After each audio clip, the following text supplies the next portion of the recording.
계속해서 마태복음 11장 마지막 절에 나오는 내용들을 살펴보고 있죠.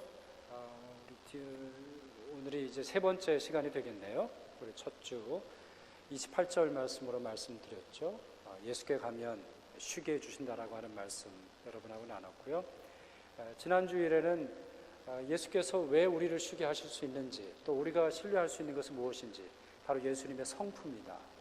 예수님의 행동을 믿을 뿐만 아니라 예수님의 마음, 온유하고 겸손하신 예수 그리스도의 마음이 우리 믿음의 대상이 된다라고 하는 사실을 말씀드렸고요.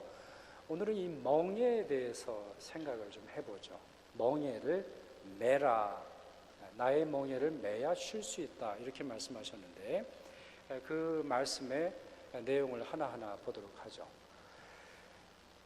마이크가 다른 마이크를 다 좀 죽여주셔야 될 것 같은데요. 좀 울림이 있는데 좀 울림을 좀 잡아주시고요. 자, 먼저는 멍에가 뭔지 좀 보죠. 멍에. 가요 중에 멍에라는 노래가 있죠. 멍에 이렇게 나오는데 가요는 제가 생각이 나지 않고 제 전공이 아니라서. 자, 사진 한번 보세요. 자, 멍에가 무엇인지 오른쪽부터 보시죠. 사람이 끌고 있는데 턱수염이 났죠? 턱수염을 뭐라고 부르냐면 구렛나룻이라고 부릅니다. 구렛나루 이렇게 부르는데 굴레수염이라고 하는 말이에요. 굴레라고 하는 것이 입에 씌우는 것인데요. 입 주위에 줄을 얽거나 아니면 수염이 나면은 그것을 굴레수염, 굴레줄 이렇게 말합니다. 소 입에 끼우는 게 굴레입니다. 그렇죠? 굴레. 입에 소라든가 아니면 말에 입에 끼우는 것이 굴레인데 조금 더 잡아주셔야 될 것 같은데요.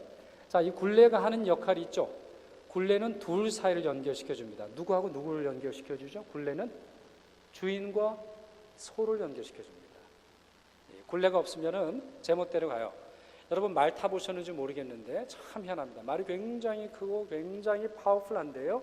희한하게 이 굴레, 이 고삐만 잡고 있으면 말이 그렇게 말을 잘 들어요. 그럴 만큼 이 굴레는 주인과 짐승을 연결시켜 줍니다. 멍에는 다릅니다. 멍에는 뒤에 있는 것을 연결해 주죠. 뒤에 있는 것, 뒤에 수레가 있든 아니면 쟁기가 있든 뒤에 있는 것을 연결시켜 줘서 앞으로 나아가게 한다거나 일을 할 수 있게 만들어 주죠.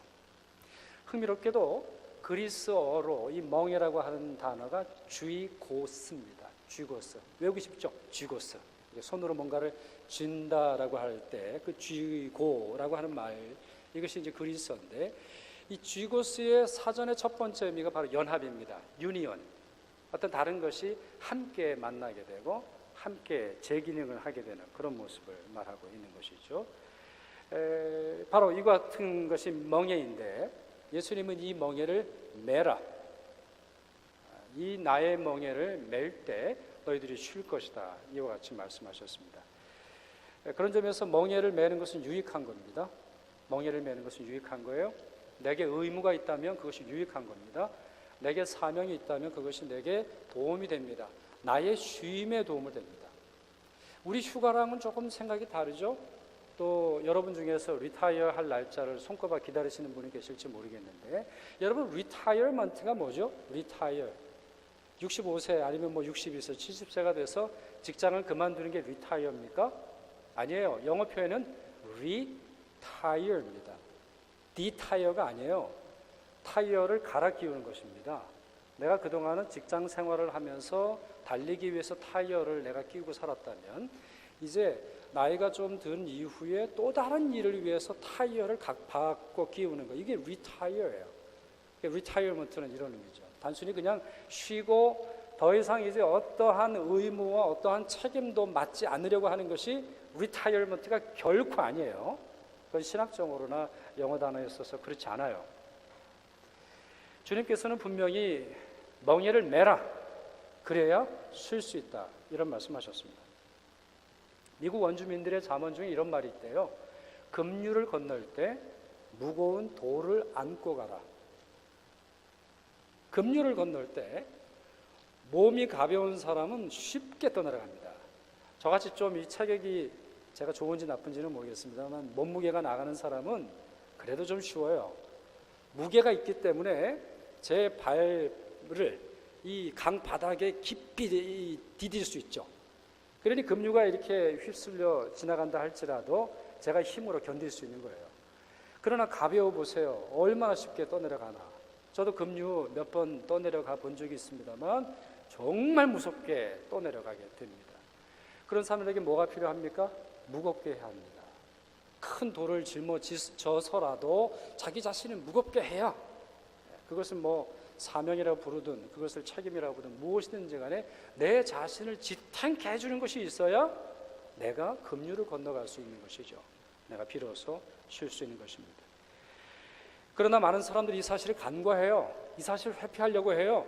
그래서 자기 자신에게 맡겨준 여러 책임과 의무를 무겁고 귀찮고 필요 없는 것으로 생각하고 가급적인 한 벗어버리려고 하죠. 어리석은 행동입니다. 미국의 유명한 우리 크리스천 작가이죠. 맥스 루케이도라고 하는 목사님이 이런 글을 쓰신 적이 있는데 시편 23편을 패러디한 거예요. 여러분, 시편 23편이 어떤 내용이죠? 여호와는 나의 목자시니 내가 부족함이 없다라고 하는 그런 시편 아닙니까? 그분이 우리를 푸른 초장으로 인도하신다. 쉴 만한 물가로 인도하신다. 우리를 쉬게 하신다. 겨우 이 시편의 핵심은 무엇이죠? 여호와가 내 목자가 되시고 나는 여호와를 따를 때, 달리 말해서 여호와께서 내게 주신 의무와 책임감 속에서 쉼이 있다는 것을 가르쳐주고 있는 시입니다. 그런데 이 맥스 루케이도 목사님이 현대인들을 빗대서 현대인들이 어떻게 살아가고 있느냐, 이렇게 살아가고 있다는 거예요. 나의 목자는 나 자신이니 언제나 부족하리로다. 내가 이 백화점에서 저 쇼핑센터로, 이 병원에서 저 요양원으로 안식을 찾아 헤매고 다니나 결코 안식을 얻지 못하리라. 이런 시를 썼어요. 현대인들의 비극적인 현실이죠. 여러 무거운 책임들, 여러 가지 일들을 그냥 뭐 벗으려고 해요. 요즘에는 뭐 아기도 안 낳으려고 그런다면서요, 신혼부부들이. 뭐 정말 황당한 경우는 어떤 여자들 같은 경우는 자기 몸이 뭐 뚱뚱해진다거나 아니면 자기 몸이 뭐 살이 늘어나는 게 싫다 그러네요. 어리석은 이야기죠. 기껏해야 1, 2년 지나면은 언제든지 피부 처질 거고 쉽게 늙을 거고 또 길어봐야 100세 정도 사는 인생인데요. 그 가운데서 아이를 낳는 책임, 아이를 낳는, 그거 쉽지 않은 일이죠. 지금 우리 산모 이제 출산 얼마 앞둔 산모가 지금 함께 예배를 드립니다만 쉽지 않죠. 얼마나 힘겹습니까? 얼마나 고통스럽습니까? 그러나 그 아이를 낳는 과정, 아이를 기르는 과정에서 이제 진정한 어머니로서 경험하게 될 것이고, 그 어머니의 경험, 또 아빠도 역시 마찬가지죠. 아빠도 아빠로서 지는 그 무거운 짐으로 말미암아 참 사랑이 무엇인지 깨닫게 되는 소중한 경험이 있는 것이죠. 그러므로 멍에를 푸는 것에서 쉼이 오는 것이 아니라 오히려 매야 하는 멍에를 맬 때에 쉼이 있는 것을 우리가 이해할 수 있습니다. 그러기 위해서는 잘못된 멍에를 벗어야 합니다. 지지 말아야 하는 멍에를 벗어야 돼요. 멍에를 매기는 하는데 일평생 무겁기만 하고 고통만 준다면 예수님의 멍에가 아닐 수 있어요. 그러면 그와 같은 멍에를 분별하고 벗어버려야 돼요. 그와 같은 멍에는 주님의 멍에가 아니에요. 사도 바울도 이 멍에를 비유로 해서 기독교 윤리를 몇 차례 설명한 적이 있었는데요. 두 구절을 여러분 한번 생각을 해보죠. 먼저는 갈라디아서 5장 1절입니다. 갈라디아서 5장 1절에 이런 말씀이 있습니다. 그리스도께서 우리를 자유롭게 하려고 자유를 주셨으니 그러므로 굳건하게 서서 다시는 종의 멍에를 매지 말라.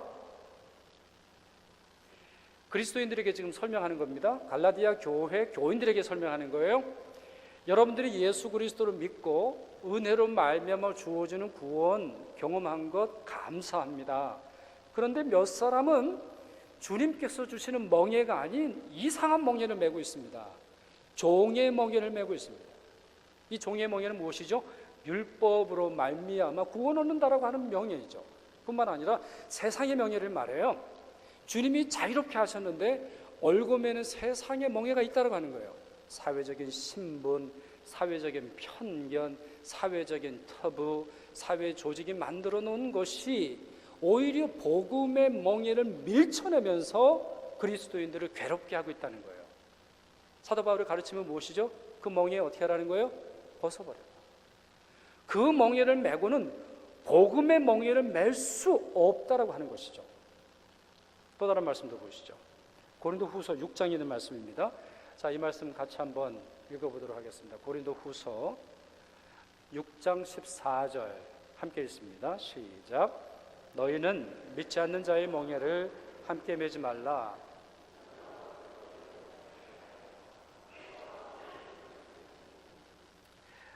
이 본문은 원래 좀 긴데요. 이 뒤에 계속 나오는 본문입니다. 제가 어렸을 때는 이 본문을 어떻게 적용해서 우리 선배님들이 가르쳐 주셨냐면, 그래서 크리스천이 아닌 사람들하고는 결혼하지 말아라, 이렇게 제가 어렸을 때 배웠어요.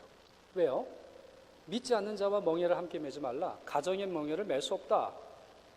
또 어떤 선배는 이렇게 얘기하더라고요. 비즈니스를 할 때, 직장을 구할 때도 넌 크리스천하고는 같이 하지 말래요. 크리스천하고 같이 직장을 다니고 직장 생활을 해도 점심 먹을 때는 멍에를 함께 매는, 그리스도의 멍에를 맨 사람들과 함께 지내야 된다. 이래서 신우회가 굉장히 많이 조직이 됐었어요. 지금은 어떤지는 모르겠습니다만. 그런데 여러분, 이 본문은 우리에게 그와 같은 것을 가르쳐주는 것이 아닙니다. 이 세상을 살아갈 때 어떻게 하든지 가급적인 크리스천들끼리 모이고, 크리스천들끼리만 친구하고, 크리스천들끼리만 식사하고, 크리스천들끼리만 잘 지내라고 하는 본문이 아니에요. 이 본문의 핵심은 이 세상을 살아갈 때 그리스도인으로서의 정체성을 잃지 말라는 데 있습니다. 세상 사람들과 함께 할 때 그리스도인이 끌고 나가야 하는 책임을 잊지 말라고 하는 거예요. 그 책임이 무엇이죠? 이 본문에서 뭐라고 되어 있습니까? 의입니다. 공의입니다. 정의입니다. 크리스천의 정체성은 바로 이 가운데서 빛을 발할 것입니다. 크리스천들은 의를 따라 사는 사람이기에 불법을 행하고 불법을 정당화시키고 불법이 마치 옳은 것처럼 말하는 그와 같은 멍에 끌 수 없다라고 하는 것입니다. 이것은 세상 살아갈 때에 성도들이 지켜야 하는 수고와 또한 하나님께서 주시는 이 의로움의 사명을 말씀하고 있는 것이죠. 그러므로 세속에 우리가 살아갈 때에도 이와 같은 우리가 끌어야 하는 멍에는 바로 의로움의 멍에, 하나님 나라의 멍에라고 하는 사실을 우리가 기억해야 하는 것입니다. 그렇다면 우리가 져야 하는 멍에는 무엇일까요? 우리가 지지 말아야 하는 것은 바로 이런 것들인데요. 불법의 멍에라든가 세속적인 멍에라든가 아니면은 우리를 얽어매는 모든 무거운 것들을 우리가 벗어내야 될 텐데, 예수 그리스도의 멍에가 무엇인지 보죠. 이 예수 그리스도의 멍에는 두 가지로 우리가 해석할 수 있습니다. 첫째는 말 그대로 문법적으로 예수님이 지신 멍에로 볼 수 있습니다. 둘째로는 예수님이 우리에게 주신 멍에로 이해할 수 있습니다. 무엇이든지 간에 그 내용은 같습니다. 바로 십자가죠. 예수 그리스도께서 우리의 짐을 가볍게 하시려고, 우리의 모든 죄를 용서하시려고 십자가를 지셨다. 제가 계속 반복해서 말씀드리고 있지 않습니까?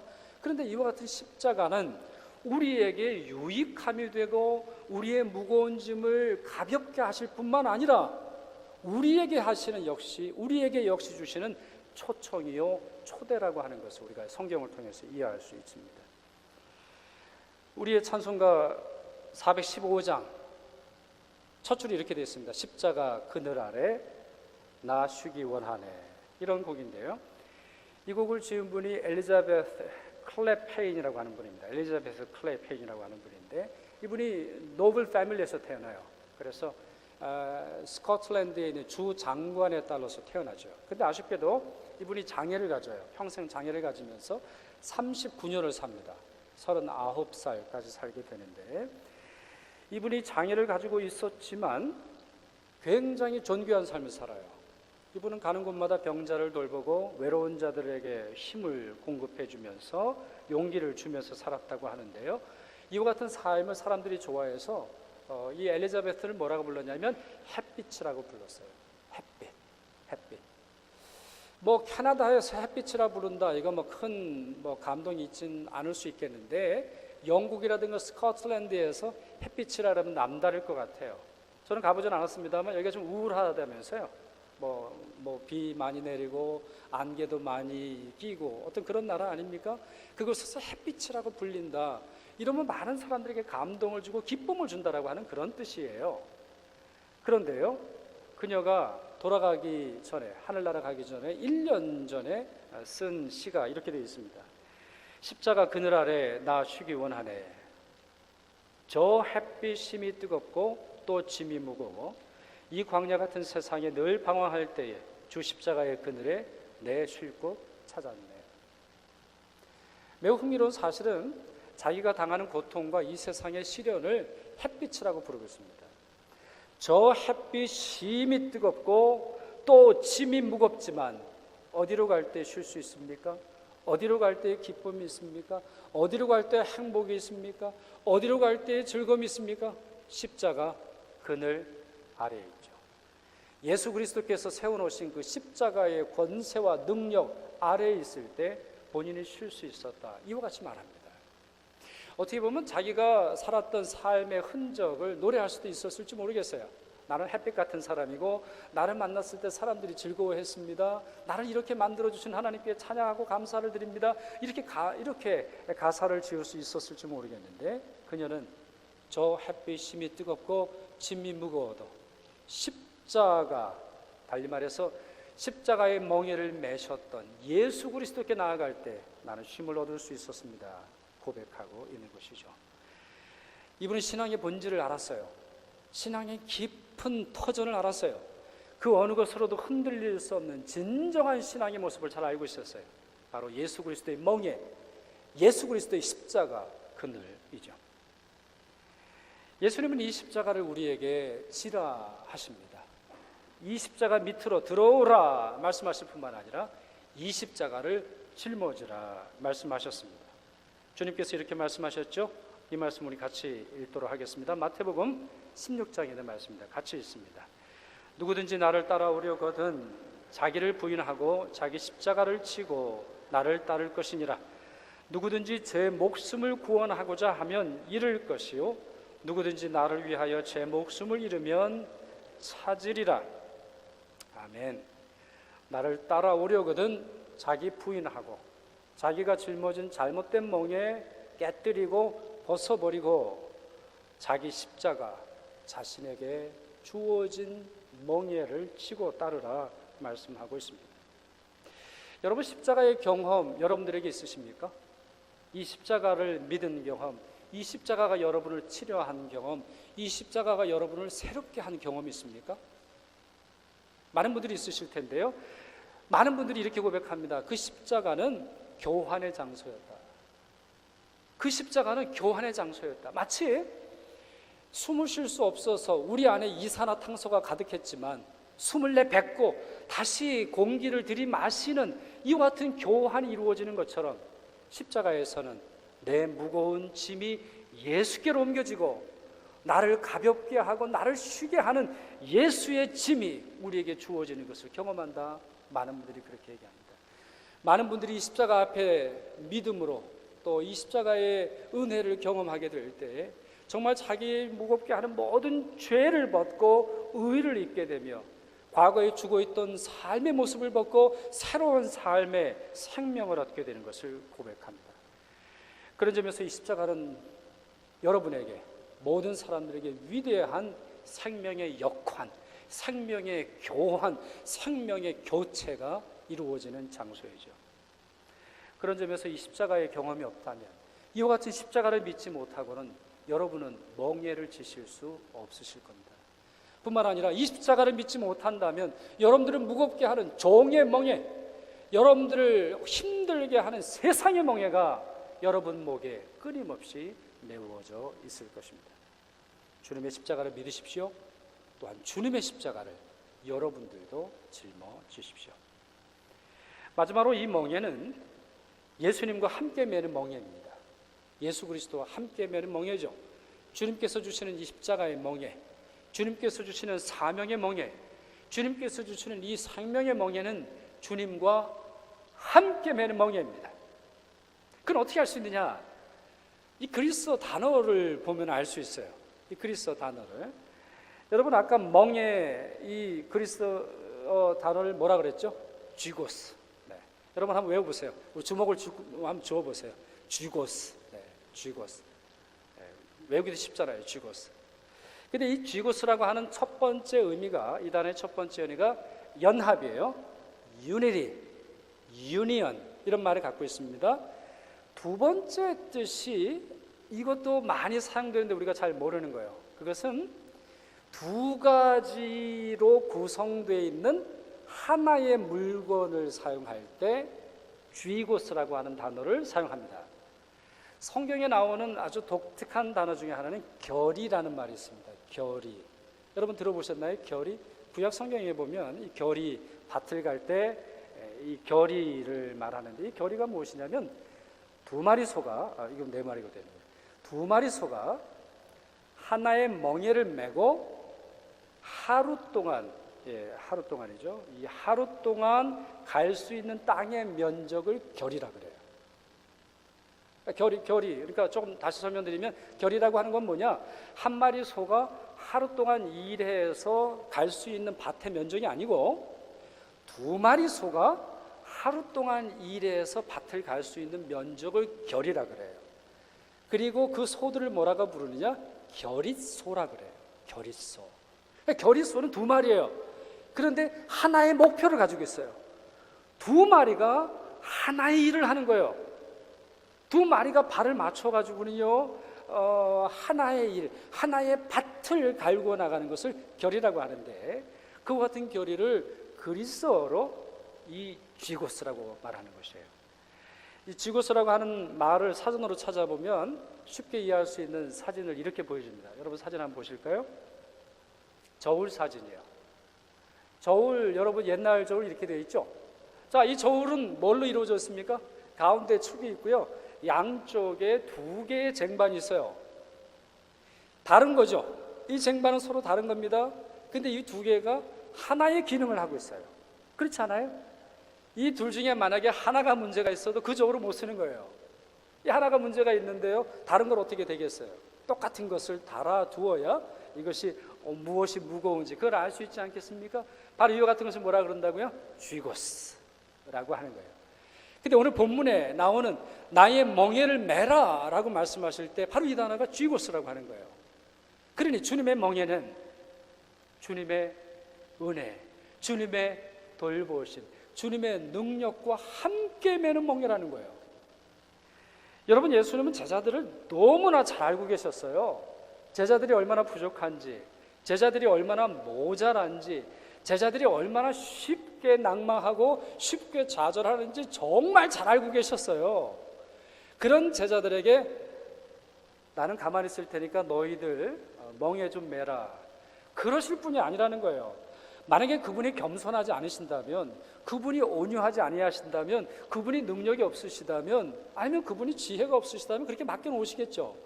그러나 그분의 겸손과 온유는 이제 더 이상 하지 않으셔도 될 것 같은데 아직도 나를, 아직도 여러분을 함께 하시면서 인도하고 계신다는 것이죠.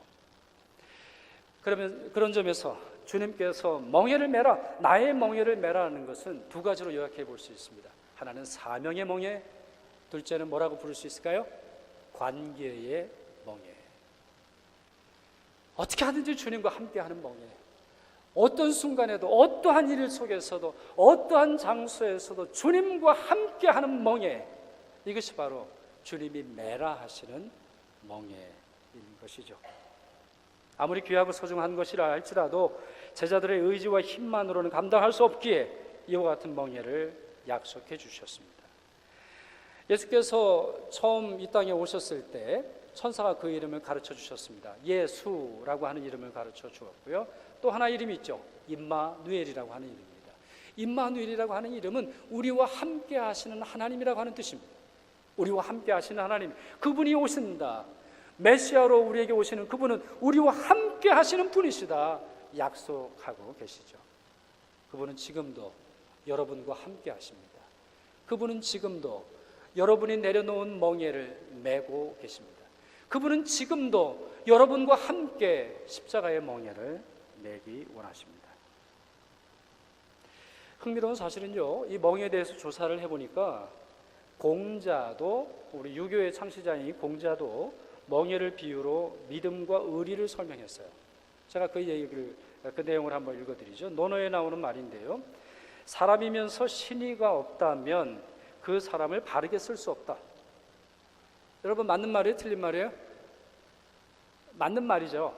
맞는 말이지 않습니까? 신의가 없다면, 믿을만 하고 의리를 지킬 수 없다면, 신의는 이 믿음과 의리를 말하는데, 아니 그런 사람에게 뭘 맡기겠어요? 그렇잖아요, 여러분? 내가 뭐 좀 마음에 있는 얘기를 하겠어요? 아니면 내가 정말 중요하게 생각하는 걸 뭘 맡기겠어요? 아니면 이 사람 맡기고 뭐 내가 집을 떠날 수 있겠어요? 이럴 수 없거든요. 자, 그리고는 말이 계속됩니다. 큰 수레에 멍에가 없거나 작은 수레에 멍에 고리가 없다면 어떻게 바르게 갈 수 있겠는가? 큰 수레 끄는 것이 무엇이죠? 멍에예요. 멍에. 멍에가 없이는 큰 수레를 끌 수 없습니다. 멍에가 없이는 작은 수레를 끌 수 없어요. 멍에가 없이는 하나님께서 준비하신, 하나님께서 예비하신 어마어마한 복을 여러분이 끌 능력이 없어요. 멍에가 없이는 주님께서 여러분에게 맡기신 하나님 나라의 사명을 감당할 수가 없어요. 그런 점에서 멍에를 매라고 하는 것은 축복의 선언입니다. 나를 바라보실 때, 여러분을 바라보실 때 믿을만 하기에,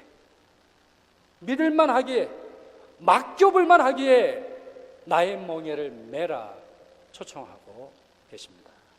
이 멍에 감당하시는 여러분 되시길 바랍니다. 만약에 이 멍에 실어서 좀 도망친 분 계십니까? 오늘 예배를 드리면서 교회를 통해서 주시는 하나님의 멍에, 가정을 통해서 주시는 하나님의 멍에, 직장을 통해서 주시는 하나님의 멍에, 아유 이거 무거워가지고 못 지겠다, 그렇게 생각하는 분 안 계십니까? 너무 쉬지 마십시오. 그것은 진정한 쉼이 아닙니다. 여러분의 체력을 오히려 약화시킬 겁니다. 여러분의 영혼의 힘을 더욱 떨어뜨리게 만들 것입니다. 그것은 진정한 쉼이 아니라 일시적인 쉼에 불과할 것입니다. 주님의 멍에로부터 도망치지 마십시오. 주님의 멍에를 벗고 오랫동안 쉬지 마십시오. 주님의 멍에를 취하십시오. 예수께서도 십자가 지시기 전에 이렇게 기도하시지 않으셨습니까? 내 뜻대로 마옵시고 아버지의 뜻대로 하옵소서. 내 뜻대로 마옵시고 아버지의 뜻대로 하옵소서. 주님은 십자가의 멍에만 매신 것이 아니라 자신의 굴레까지도 성부 하나님께 드리고 있습니다. 여러분, 주님의 멍에에 매는 것으로만 만족하지 마십시오. 하실 수 있다면 여러분 인생의 주도권도 하나님께 맡기십시오. 여러분 삶의 주도권도 하나님께 맡기십시오. 멍에를 매라고 하는 이유는 여러분이 예수를 끌고 가는 것이 아니라, 여러분이 예수 그리스도의 사명을 끌고 가는 것이 아니라 예수께서 여러분의 삶을 끌고 계시겠다고 하는 약속을 믿으시길 바랍니다. 예수님처럼 기도하십시오. 내 뜻대로 마옵시고 아버지의 뜻대로 하옵소서. 내 멍에도 예수님 것이요, 내 삶의 굴레도 예수님 것입니다. 고백하시는 여러분 되시길 바랍니다. 기도하겠습니다.